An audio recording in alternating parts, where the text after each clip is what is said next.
میں 100% گارنٹی کے ساتھ کہتا ہوں کہ اس ویڈیو کے دیکھنے کے بعد انشاءاللہ الرحمن آپ کو کبھی بھی نماز بوجھ نہیں لگے گی، نماز میں دل لگنے لگے گا، آپ نماز کی پابندی کرنے لگیں گے، نماز پڑھنے لگیں گے۔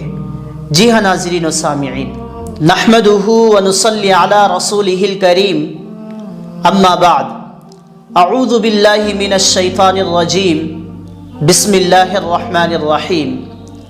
السلام علیکم ورحمۃ اللہ وبرکاتہ۔ میں ہوں حافظ ساجد، آپ دیکھ رہے ہیں توفیق اسلام چینل۔ کیا آپ کو پتہ ہے، کیا آپ جانتے ہیں نماز ہمیں بوجھ کیوں لگتی ہے؟ نماز میں ہمارا دل کیوں نہیں لگتا؟ نماز ہم کیوں چھوڑ دیتے ہیں؟ میں 100% گارنٹی کے ساتھ کہتا ہوں کہ اس ویڈیو کے دیکھنے کے بعد انشاءاللہ الرحمن آپ کو کبھی بھی نماز بوجھ نہیں لگے گی، نماز میں دل لگنے لگے گا، آپ نماز کی پابندی کرنے لگیں گے، نماز پڑھنے لگیں گے۔ جی ہاں ناظرین و سامعین، تو چلے شروع کرتے ہیں کہ نماز ہمیں بوجھ کیوں لگتی ہے؟ کیونکہ ہم نماز کا مقصد نہیں جانتے، نماز کا مطلب نہیں جانتے۔ نماز صرف ایک ڈیوٹی نہیں بلکہ ایک اپرچونٹی ہے اللہ تبارک و تعالیٰ سے بات کرنے کی۔ ہم اللہ تبارک و تعالیٰ سے ڈائریکٹ بات کر سکتے ہیں، اللہ تبارک و تعالیٰ سے اپنا حال دل سنا سکتے ہیں۔ اگر آپ نماز کا مطلب سمجھنے کی کوشش کریں تو سورہ فاتحہ سے لے کر آخری سلام تک نماز اپنے آپ میں ہی ساری کی ساری دعا ہے، ساری کی ساری دعا ہے جو آپ کے اور اللہ کے درمیان ہمیشہ رہنے والی دعا، قبول ہونے والی دعا، آپ کی زندگی کو سکون پہنچانے والی دعا ہے۔ اللہ تبارک و تعالیٰ اپنی عبادتوں کے معاملے میں کسی بھی انسان پر بوجھ نہیں ڈالتا۔ اللہ تبارک و تعالیٰ نے کبھی بھی اس چیز کا حکم نہیں دیا جو انسان سے نہ ہو سکے۔ کبھی یہ کہا کہ جاؤ فلاں جگہ جاؤ، وہاں ایک پہاڑ ہے، اس پہاڑ کو اٹھا کے دوسری جگہ لے جا کے رکھ دو، نہیں کہا۔ جو انسانوں سے ہو سکے اللہ تبارک و تعالیٰ نے وہی چیزیں، انہی چیزوں کا حکم دیا ہے۔ جہاں تک اللہ تعالیٰ کی عبادتوں کی بات ہے تو اللہ تعالیٰ نے وہی کچھ فرض کیا جو ہمارے سے ہو سکے۔ نماز ہم ادا کر سکتے ہیں جس میں ہماری ہی بھلائی ہے۔ اللہ تعالیٰ نے یہ عبادتیں اپنے لیے نہیں بنائی، اللہ تعالیٰ نے یہ عبادتیں ہمارے لیے بنائی ہے، کیونکہ دنیا میں انہی عبادتوں کے ذریعے ہم نے سرائیوں کرنا ہے، اور روز محشر بھی انہی عبادتوں نے ہی ہماری نجات کا ذریعہ بننا ہے۔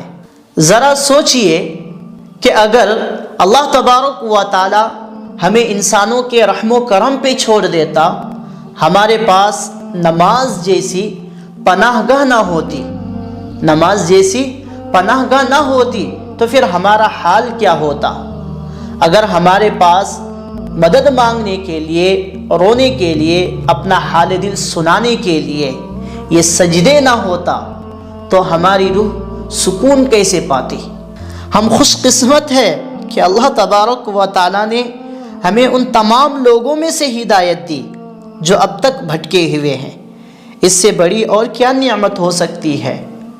اس سے بڑی نعمت ہمیں اور کیا مل سکتی ہے؟ آپ ہی بتائیے۔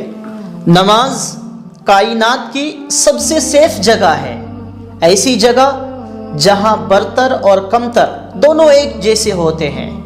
آپ نے بہت ساری مسجدوں میں دیکھا ہوگا کہ جب صف بندی ہوتا ہے، صف بندی کے وقت وہیں پر امیر بھی کھڑا ہوتا ہے، اسی صف میں بازو میں بغل میں فقیر بھی کھڑا ہوتا ہے، اس کے پرانے کپڑے، پھٹے ہوئے کپڑے، لیکن کوئی یہ تک نہیں کہہ سکتا کہ تو یہاں پہ کیوں کھڑا ہے، فلاں عہدے دار کے قریب کیوں کھڑا ہے۔ مسجد میں جانے کے بعد، اللہ کے گھر میں جانے کے بعد عہدے کام نہیں آتے۔ اللہ تبارک و تعالیٰ کے نظر میں سب برابر ہے، کون فقیر، کون امیر، کون غریب، کچھ نہیں۔ اللہ تبارک و تعالیٰ کے نزدیک سب برابر ہے۔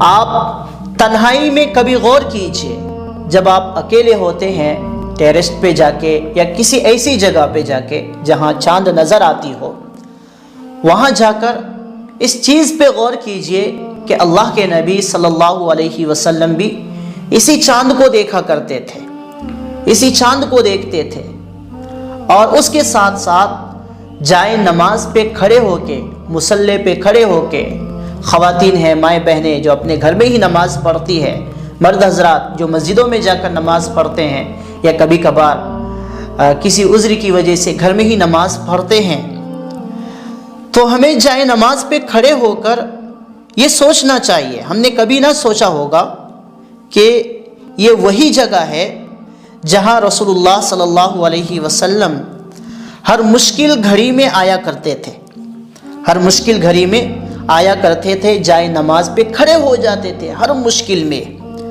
اور اللہ سے، صرف اللہ سے مدد مانگا کرتے تھے، اور صرف اسی جگہ پہ کھڑے ہونے سے اللہ نے ان کی کیسے کیسے وسیلوں سے مدد کی تھی، یہ تو ہم بھول جاتے ہیں۔ دعائیں نماز سے الہ ادا نہیں ہوتی۔ آپ جتنی نمازوں میں پابندی رکھیں گے، اللہ تبارک و تعالیٰ اتنی ہی آپ کی دعاؤں کی قبولیت کے معاملے میں پابندی رکھے گا، آپ کی ہر ایک دعا قبول کرے گا۔ تو اگلی دفعہ جب آپ جائے نماز پہ کھڑے ہو، نماز پڑھنے کے لیے کھڑے ہو، تو یہ سوچ کر کھڑے نہیں ہونا کہ ہم اللہ سے بات کرنے کے لیے آئے ہیں، بلکہ یہ سوچنا ہے کہ وہ ہمیں سننے کے لیے آیا ہے۔ اللہ تبارک و تعالی خود ہمیں سننے کے لیے آیا ہے، وہ ہم سے بات کرنے کے لیے آیا ہے۔ آپ کے لیے یہ بڑے اعجاز کی بات ہے کہ وہ ذات جس سے بات کرنے کے لیے بڑے بڑے عبادت گزار ترستے ہیں، وہ آپ سے خود بات کرنے کے لیے آیا ہے۔ آپ ایک چیز پہ غور کیجئے کہ آپ کسی ایسے شخص سے ملنے کے خواہش مند ہیں جو دوسروں کے لیے بہت ہی کم وقت نکال پاتا ہے، اس سے ملنے کے لیے کچھ دنوں پہلے اجازت لینی پڑتی ہے، ترتیب بنانی پڑتی ہے، اس کے بعد جا کر ہی چند منٹوں کے لیے ان سے ملاقات ہو پاتی ہے۔ اگر وہ شخص خود چل کر آپ کے یہاں آئے آپ سے بات کرنے کے لیے، تو پھر آپ کو اپنی قسمت پہ کتنا ناز ہوگا، آپ اپنے آپ کو کتنا خوش قسمت سمجھیں گے۔ اسی طریقے سے جب آپ جائے نماز پہ کھڑے ہوتے ہیں تو آپ کو یہ نہیں سوچنا ہے کہ اللہ تبارک و تعالیٰ سے میں بات کرنے کے لیے آیا ہوں، یہ نہیں سوچنا ہے، بلکہ آپ کو یہ سوچنا ہے کہ اللہ تبارک و تعالیٰ میری باتوں کو خود سننے کے لیے آیا ہے، سن رہا ہے، میں جو مانگ رہا ہوں، میں جو پڑھ رہا ہوں، اللہ تعالیٰ اس کو قبول بھی کر رہا ہے۔ تو پھر یہی چیز آپ کے لیے اعجاز کی بات ہو جائے گی، پھر آپ کو کبھی بھی نماز چھوڑنے کو دل نہیں کرے گا، نماز میں سستی کرنے کو دل نہیں کرے گا، نماز آپ کے لیے بوجھ نہیں ہوگی۔ صرف اسی چیز کو اپنے دل میں بٹھا لیجئے کہ اللہ تعالیٰ سننے کے لیے آئے گا جب میں نماز پڑھنے کے لیے کھڑا ہوں گا۔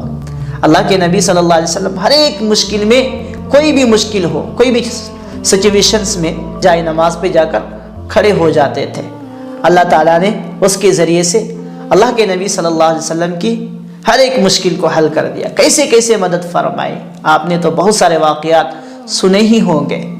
تو اس ویڈیو کو اپنے دوست و احباب کو بھی شیئر کیجئے تاکہ وہ لوگ بھی فائدہ اٹھا سکے، کیونکہ ایسی چیزیں جو خاص طور پر نماز کے تعلق سے ہو، ایسی چیزیں شیطان اور نفس دوسروں تک پہنچانے کی اجازت نہیں دیتا، تو شیطان اور نفس سے اجازت لینے کی آپ کو ضرورت نہیں ہے۔ اس ویڈیو کو شیئر کیجئے تاکہ اور کوئی بھی اس ویڈیو سے فائدہ اٹھا سکے۔